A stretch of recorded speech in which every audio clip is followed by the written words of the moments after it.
Ölürüm de haccemden vazgeçmem. Bir kere başlık parası 500.000 gayme. Çüş!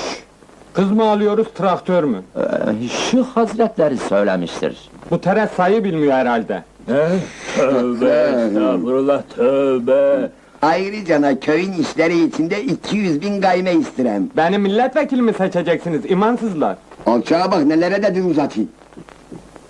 Sana bunları ödemen için 6 ay mühlet. Ramazan-ı Şerif 2 ay sayılacak. Şeker bayramı 15 gün. Kurban bayramı 3 hafta.